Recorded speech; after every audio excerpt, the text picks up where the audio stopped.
आपल्या cyber excellence centre जे आहे याला त्यांच्या राज्याचं काम दिलेलं आहे की आमच्या राज्यामध्ये येऊन अशा प्रकारचं सायबर सेंटर तुम्ही तयार करा। आणि दोन देशांनी आपल्याला आता एक्सप्रेशन ऑफ इंटरेस्ट दिलेला आहे की अशा प्रकारचं सायबर सेंटर हे आमच्या देशामध्ये आपल्याला तयार करायचं आहे। म्हणून आपल्याकरता तर हे सायबर सेंटर काम करेलच, पण आपला प्रयत्न असा आहे की कॉर्पोरेशन तयार करून त्यातनं कमर्शियली देखील आपण अशा प्रकारचे सायबर सेंटर तर तयार करूच, पण त्यासोबत देशभरामध्ये किंवा राज्यातल्या कुठल्याही बँकेमध्ये, कुठल्याही इन्स्टॉलेशनमध्ये, कुठल्याही इंडस्ट्रीमध्ये, कुठल्याही फॅक्टरीमध्ये त्या ठिकाणी सायबरशी संबंधित ऑडिट हे करण्याची कॅपेबिलिटी आपल्याकडे आज देशातले जे सगळे मोठे टूल्स आहेत हे सगळे लायसन्स टूल आपल्याकडे आहेत। तसं मॅनपॉवर आपण त्या ठिकाणी सगळं घेतलेलं आहे आणि म्हणून एक आता आपल्याला केंद्र सरकारने 1045 हा नंबर देखील आता अलॉट केलेला आहे। आतापर्यंत गेले 6 महिने आपण प्रायोगिक स्तरावर हे चालवत होतो, आता गोलेव आपण ते केलेलं आहे।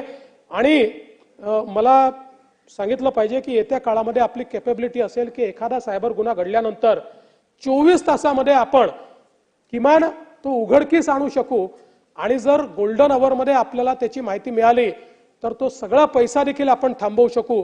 अशा प्रकारची कॅपेबिलिटी आपण केली आहे, कारण या आपल्या सायबर प्लॅटफॉर्मशी सगळ्या बँक, सगळ्या एनबीएफसी, सगळे सोशल मीडिया जे काही तुमचे प्लॅटफॉर्म्स आहेत या सगळ्यांना आपण त्याच्याशी इंटिग्रेट केलेलं आहे आणि म्हणून एक फार मोठी कॅपेबिलिटी सायबरच्या क्षेत्रात आपण तयार केली आहे।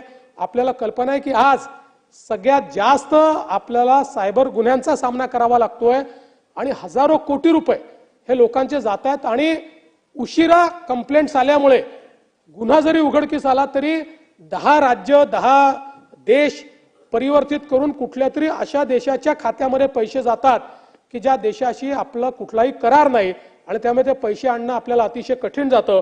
आणि म्हणून गोल्डन अवर मध्ये हे काम करण्याच्या दृष्टीने खूप मोठ्या प्रमाणात आपण त्या ठिकाणी आपण काम करतोय।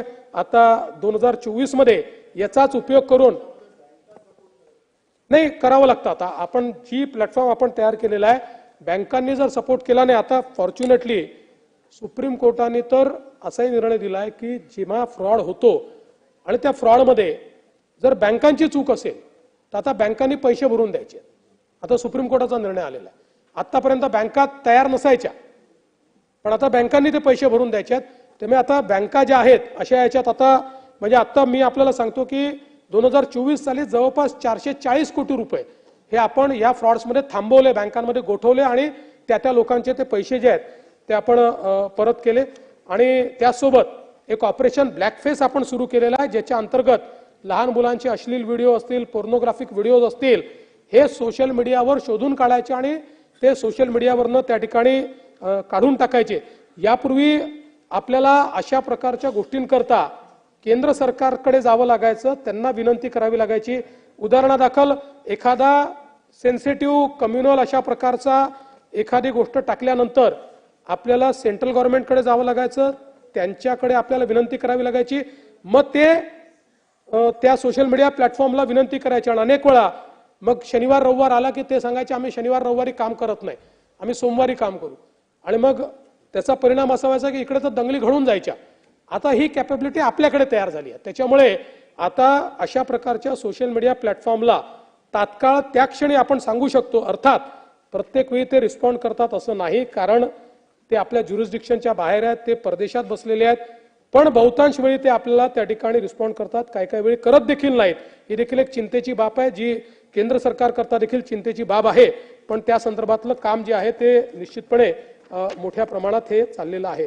नार्कोटिक्सच्या संदर्भात खरं म्हणजे मी विश्वजित जी ज्यावेळेस राज्यपालांचं रिप्लाय म्हणजे अभिभाषणाला मी रिप्लाय दिला त्यावेळी त्याच्यावर अतिशय सविस्तर मी बोललेलो आहे, पण एवढंच सांगतो की त्या संदर्भात आता आपल्याला दिसतंय की खूप मोठ्या प्रमाणात कारवाई आपण सुरू केलेली आहे।